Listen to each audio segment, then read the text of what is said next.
మీ అందరికి కూడా ఈరోజు ప్రత్యేకమైన కార్యక్రమం ఏమిటంటే ఆర్ట్స్ సంస్థ వారు వాళ్ళందరినీ ప్రేమించి, ముఖ్యంగా యువలను ప్రేమించి వారి కోసం మరి ఈ తల్లిదండ్రులు బట్టలు తీసుకున్నారో లేదో నాకైతే తెలియదు, కానీ ఫెస్టివల్ కంటే ముందే, అంటే క్రిస్మస్ ఇంకా ఒక 10 రోజులు ఉందని ముందే వాళ్ళు మనం ప్రేమించి మనకి మీ అందరికీ కూడా ఈ బట్టలను తీసుకురావడం అనేది చాలా ఆనందపడవలసిన విషయం. అందరూ ఒకసారి వాళ్ళకి తప్పడం ద్వారా ఈ ప్రాంతంలో ఆర్ట్స్ సంస్థ ఎస్సీ పిల్లలు, ప్రధానంగా రాపోర్ట్స్ పిల్లలు, బయట తిరుగుతున్నటువంటి పిల్లలు, అలాగే ఫస్ట్ క్లాస్ నుంచి 5th క్లాస్ కూడా చదువుతున్నటువంటి పిల్లలు ఎవరైతే ఉన్నారో వాళ్ళందరికీ మీరంతా కూడా చదువు చెప్పడానికి, వాళ్ళు హోంవర్క్ రాయించడానికి మరి మీకు ఒక గొప్ప విసును మరి ఏర్పాటు చేయడానికి మరి ఆర్ట్స్ సంస్థ ఒక కార్యక్రమం తీసుకొని పాల్పడే కార్యక్రమం. దానిలో భాగంగా మీరంతా కూడా చాలా అదృష్టవంతులు. ఎందుకంటే రేపటి విద్యార్థులే నేటికి రాబోయే పౌరులు కాబట్టి మీరంతా కూడా చక్కగా చదువుకోవాలి, తల్లిదండ్రుల మాట వినాలి, గురువుల మాట వినాలి, దైవసేవకుల మాట వినాలి. ఈ సమాజంలో మరి మనం వినయ విధేయత కలిగి జీవించాలి.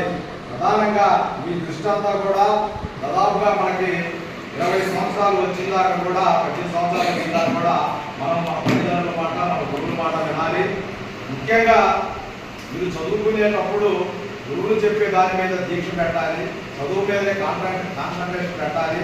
మీ లక్ష్యం అంతా కూడా ఏదైతే ఉందో, నేను ఒక డాక్టర్ కావాలి, నేను ఒక లాయర్ కావాలి, లేకపోతే నేను ఒక ఇంజనీర్ కావాలి, నేను ఒక IPS కావాలి, IAS కావాలి అని చెప్పేసి ఒక గోల్ పెట్టుకోండి. మీరు ఒక గోల్ పెట్టుకోండి. ఎందుకంటే రేపు మన భవిష్యత్తు, మన తల్లిదండ్రుల భవిష్యత్తు మీ మీదనే ఆధారపడి ఉంది సమాజ సేవ అంతా. కాబట్టి అలాంటి స్థితిలో ఉన్నటువంటి మీరంతా కూడా బాలపాట కార్యక్రమంలో డివోల్వ్ చేసినటువంటి మీ అందరూ కూడా చక్కగా బాగా చదువుకొని మీ సమాజానికి, తల్లిదండ్రులకి, గురువులకి, అలాగే ఆర్ట్స్ సంస్థ కూడా మంచి పేరు తీసుకురావాలని చెప్పేసి ఇప్పటివరకు పెద్దలంతా కూడా కొన్ని మంచి విషయాలు తెలియజేసి ఉన్నారు. కాబట్టి ఆ మాటలన్నీ కూడా మీరు ఆశలో పెట్టుకోండి. ఈరోజు ఇంత గొప్ప కార్యక్రమం ఏర్పాటు చేస్తున్నటువంటి ఆర్ట్స్ సంస్థ యాజమాన్యానికి, ప్రధానంగా గుంటూరు నుంచి ప్రయాసపడి మనందరి కోసం మరి బాల ఆర్ట్స్ సంస్థ డిప్యూటీ డైరెక్టర్ గారు, సార్ గారు, అమర్నాథ్ సార్ గారు ఇక్కడ రావడం అంతా కూడా చాలా గర్వపడాల్సిన విషయం. కాబట్టి దళిత భోజన సంక్షేమ సేవా సంఘం తరఫున నేను యువలకి, ప్రధానంగా ఆర్ట్స్ సంస్థ అధినేత, అలాగే ఆర్ట్స్ సంస్థ డిప్యూటీ డైరెక్టర్ గారు అయినటువంటి అమర్నాథ్ సార్ గారికి, మన మాస్టర్ గారికి, మన RCO గారికి, SCO గారు ప్రమిళ గారికి, మీ అందరూ కూడా మరోసారి హృదయపూర్వక వందనాలు, నమస్కారాలు, జీవితం తెలియజేసుకుంటూ సెలవు తీసుకుంటూ ఉన్నాను. జై బాలపాట, జై బాలపాట, జై బాలపాట.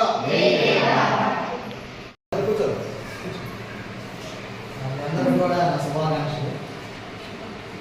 ప్రత్యేకంగా వచ్చేసి మరి డిసెంబర్ నెలలో ఉన్నాం. ఆర్ట్స్ సంస్థలో మీరు ఎన్నో అంటే చేయూతలు అంటే చేయూతలు అందించు, అంటే ఎవరైతే ఆర్థికంగా లేదా స్థితిగతులు మన కుటుంబంలో ఉన్నటువంటి పరిస్థితులు బాగున్నా ఉన్నప్పుడు మనకంటూ ఒక చేయూత, కొంచెం అది సరుకుల రూపంలో కానీ బట్టల రూపంలో కానీ ఒక ఆర్ట్స్ సంస్థ పిల్లల్ని ప్రోత్సహించడం కానీ, అదేవిధంగా వాళ్ళకి కొన్ని మంచి పద్ధతులను అవలంబించడం కానీ, చదువు మీద ఆసక్తి ఇంకా పెరగాలని కానీ, అదేవిధంగా క్రమశిక్షణ, డిసిప్లిన్. మనం అనేకమైన పనులు చేస్తాం, చదువుకుంటూ ఉంటాం, తల్లిదండ్రులు చేతులు వాళ్ళు కొన్ని పనులు మనం చేస్తూ ఉంటాం. అదేవిధంగా సెలవులు కొంచెం ఖాళీ ఉన్నప్పుడు మెరుగానికి వెళ్ళడం, పక్కకి వెళ్ళడం అలాంటివి చేస్తూ ఉంటారు. ఎందుకంటే వాళ్ళు గ్రూప్లో ఉంటారు, అలా ఉంటున్నారు, మీరు చేస్తున్నారు. అయితే ఇంకా మీరు సమాజం పట్ల మీ యొక్క బాధ్యత ఏంటి? ఈరోజు చదువుకుంటున్నారు, చదువుకున్న తర్వాత ఏం చేస్తారు? మంచి చదువు, ఒక ఎడ్యుకేషన్, హైయర్ ఎడ్యుకేషన్ అయిపోతే ఒక ఉద్యోగం సంపాదిస్తారు. అదే దాంతోపాటు మీరు కూడా ఆర్ట్స్ సంస్థ ఏ విధంగా అయితే మీకు చేయడం అందిస్తుందో, ఇక్కడ ఉన్నటువంటి విద్యార్థులు కానీ ఎంతో మందికి, కొన్ని వందల మందికి, వేల మందికి, లక్షల కోట్లు ఖర్చు పెడుతూ ఉంటారు. అలాగే మీరు కూడా మంచి ఉన్నత చదువులు, హైయర్ ఎడ్యుకేషన్ చదువుకున్న తర్వాత మీరు ఏం చేయాలంటే మంచి పోస్టింగ్, మంచి ఉద్యోగం తెచ్చుకున్నప్పుడు దాంతోపాటు సమాజానికి మీ ఎంతో ఒక కృషి, సేవ. అంటే మీకు వచ్చేటువంటి శాలరీ కానీ లేదా మీరు సంపాదించే దాంట్లో కానీ లేదా ఒక మంచి మాట ద్వారా కానీ, ఇలానే చదువు లేని వాళ్ళు బ్యాంకులో మీకు కనపడినప్పుడు అప్లికేషన్ పూర్తి చేయమంటే మా కుదరదు, మా టైం లేదు, నచ్చేది పనులు వెళ్ళకూడదు. అవసరమైతే మన పని ఆపుకుని 10 నిమిషాలతో బ్యాంకులో ఉంటే చదువుకోవాలా, ప్రయోజకులు కావాలి. ప్రయోజకులు కాకుండా ఉండకూడదు. మనం దానికోసం మనం ఏం చేయాలంటే ఇటువంటి అవకాశాలను మనం వినియోగించుకుంటాం. ఇటువంటి పెద్దవారితో మనం వాళ్ళు బోధించేటువంటి బోధన, వారి ఉపన్యాసం చేసేటువంటి ఉపన్యాసం మనం వినాలి. విని వాటిని భద్రపరుచుకుంటే దేవుడి వాక్యం కూడా అదే చెప్పేస్తుంది. ఎవరైతే ఈ నా మాటలు విని వాటి చొప్పున చేయవాడు ఆశీర్వాదింప.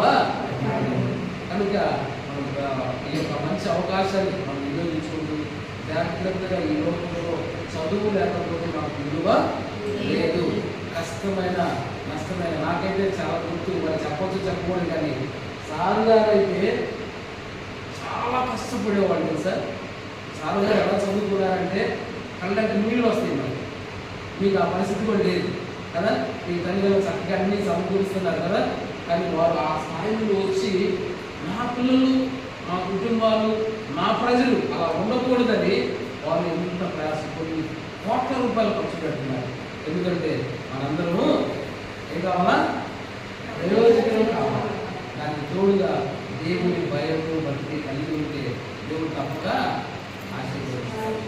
కనుక మనం చదువుకున్నాం, అల్లరి చిల్లరగా చెడు సహవాసాలకు వెళ్ళకుండా మనం రానున్న దినాల్లో మంచి ఉద్యోగాన్ని సంపాదించుకోవాలి, మంచిగా చదువుకోవాలి, తల్లిదండ్రులకు దేవునికి మహిమ ఘనత ఇచ్చేటువంటి విధంగా మనము ఉండాలి. అట్టి కృప దేవుడు మనందరికీ అనుగ్రహించేలాగా ఈ కార్యక్రమాలు ఇలాగా అనేకం జరగాలని, అనేక మంది ప్రజలు ఉన్నతమైనటువంటి స్థితిలో ఉండాలని ఆకాంక్షిస్తూ వాటితో ప్రార్థన చేస్తానని తెలియజేసుకుంటూ అవకాశం ఇచ్చిన ప్రజలకు ఒకరితో పౌర్ణాలు చెల్లించుకుంటూ నా మాట ముగిస్తున్నాను. చిన్న వయసులో కూడా వృత్తిలో ఉంటారు కదా ఆయన